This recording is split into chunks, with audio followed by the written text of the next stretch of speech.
Warriors Don't Cry, Chapter 12, page 141. Sweet 16? How could I be turning sweet 16 in just a few days and be a student at Central High? I thought as I entered the side door of the school. Looking around, I wanted to take care that no one would bang me on my head or trip me up. I had relished so many dreams of how sweet my 16th year would be, and now it had arrived, but I was here in this place. 16 had always seemed the magic age that signaled the beginning of freedom, when Mama and Grandma might let loose their hold and let me out with my friends on pre-dates. But with the integration, I was nowhere near being free, and in the midst of everything else, I'd almost forgotten my own birthday. I hadn't even begun preparations.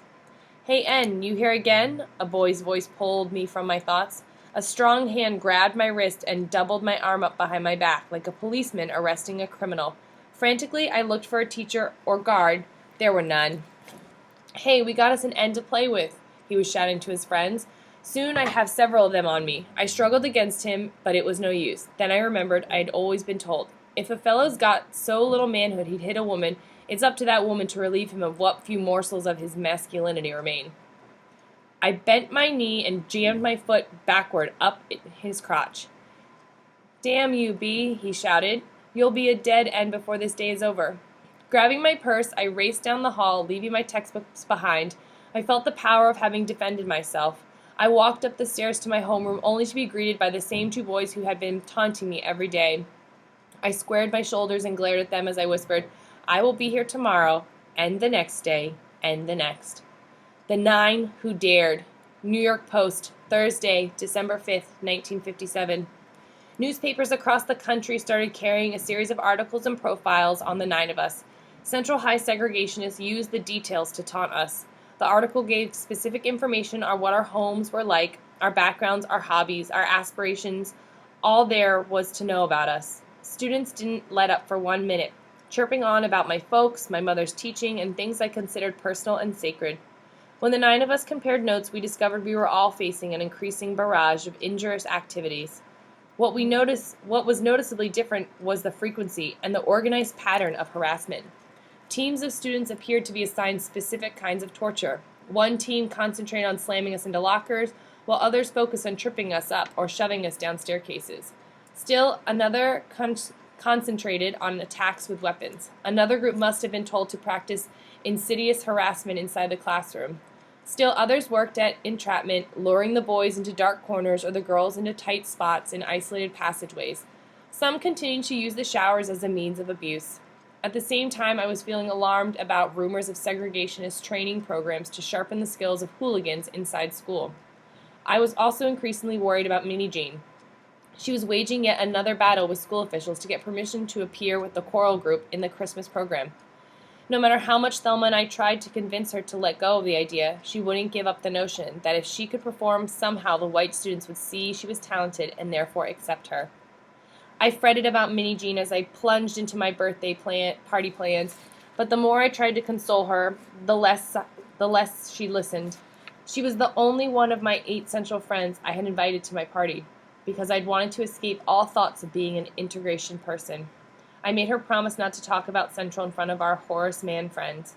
Not inviting the others made me feel guilty, but had the 8 of 8 come, I knew I would have been separate, one of the Little Rock 9, and not just plain Melba, a member of my old group. I counted on reconnecting to my friends from my former school. I wanted them to accept me, to take me back into their fold. I had personally called or left messages with parents of all the people on my guest list. On the morning of my birthday, Saturday, I felt relieved when Minnie Jean called to say she couldn't come after all because she had a family event that day. Maybe with only me there, I could fade into the group and just this once be one of them. Vince was the first to arrive, looking a little ill, at ease. "Good evening, birthday girl," he said, handing me a small box with a bow.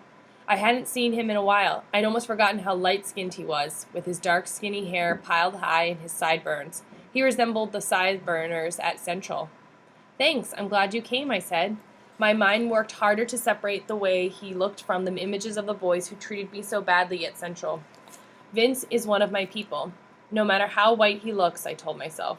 I tried to think about the first date we had and to focus on how much I had liked being with him. "Long time no see," Vince said as I led him into the living room. "You never return my calls." He was right. Somehow the whole integration thing had even dulled my desire for daydreams about him. He had become lost in the shuffle, an afterthought, but I couldn't tell him that. I think about you, I told him, especially when Grandma goes to the wrestling matches. I wanted to call. He nodded his head, but he didn't look like he believed me. After we continued polite but strained talk, I kept my eyes on the clock. I unwrapped his gift, squealing with delight at the tiny gold hoop earrings. Mama and Grandma made several trips to bring food in, then take it out for warming, then bring it back. After an hour, when no other guests arrived, Conrad insisted we begin eating. The explanation came when my old friend Marcia phoned to say she wouldn't be coming, but she'd drop off my birthday present the next day. I had counted on Marcia's coming. She was kind of the leader of the group. If she didn't come, I worried that nobody else would come either. Then she confirmed my worst fears. She explained that another friend, Anne, was giving her annual Christmas party, and most of the people I invited would be going there.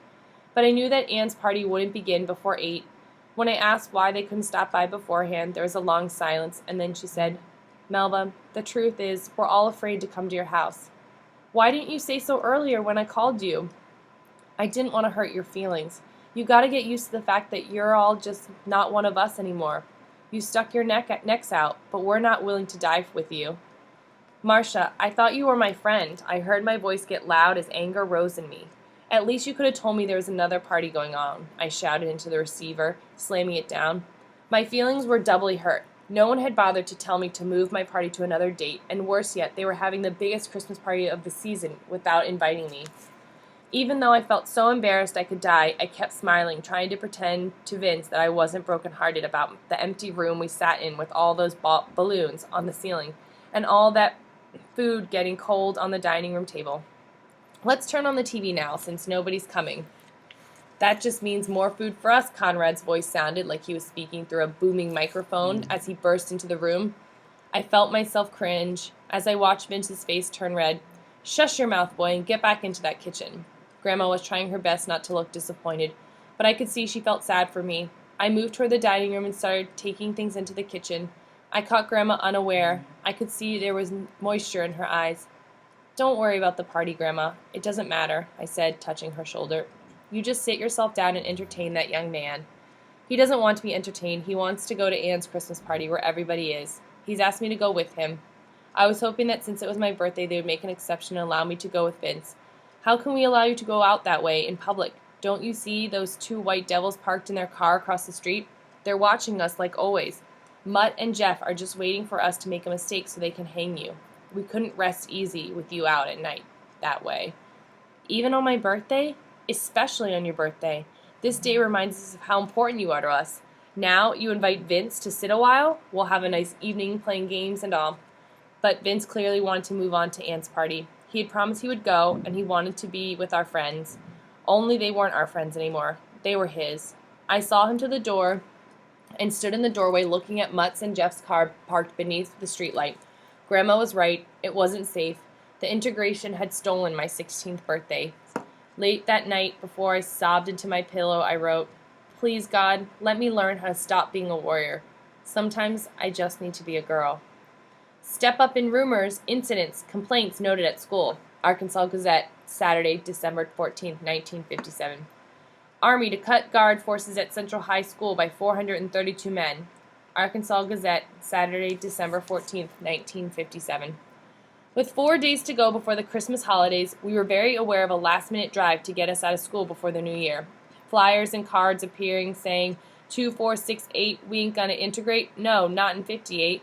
There was lots of talk about how we wouldn't come back when the new semester started. We were all suffering from extreme fatigue as we marked our calendars and counted down the moments before the blissful 2 weeks of Christmas vacation.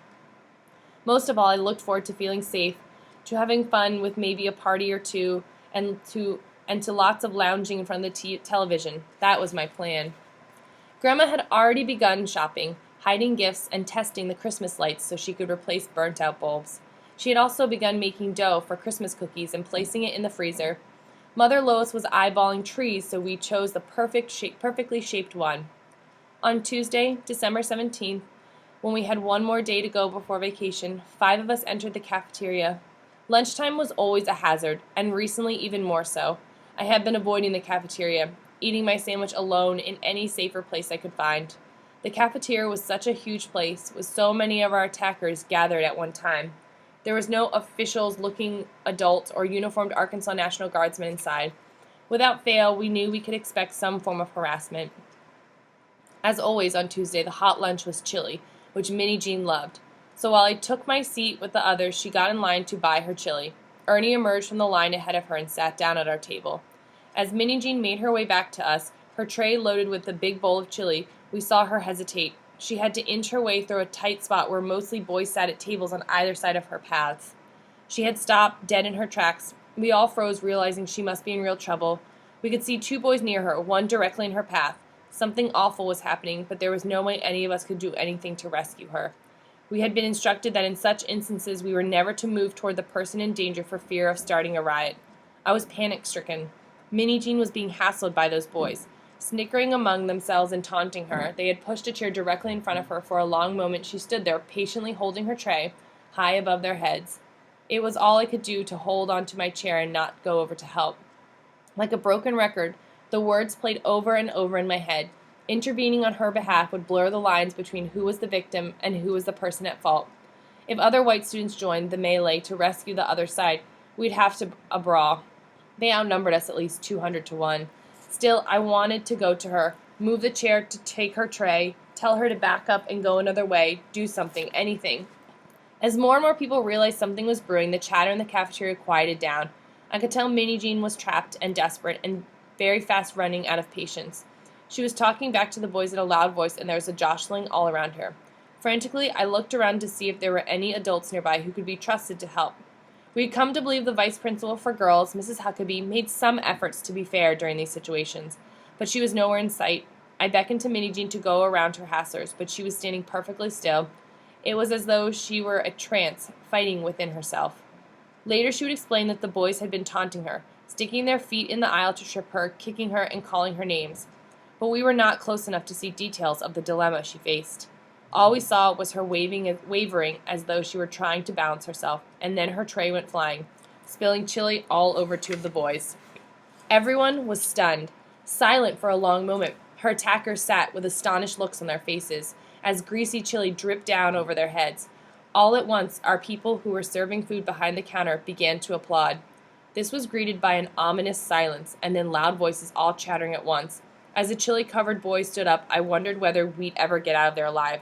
Suddenly, a school official showed up, and Minnie Jean was whisked away, while we were hustled out of the cafeteria. Word got around school immediately. Clusters of people gathered along the highway, chanting, 2, 4, 6, 8, we ain't gonna integrate. Some were applauding and laughing. I wonder why some students were jubilant, almost celebrating. I especially noticed that some of the segregationist leaders seemed very pleased with themselves. As I went to my afternoon classes, I couldn't help being very anxious about what was happening to Minnie Jean that caused such a joyous uproar. Looking for your little friend?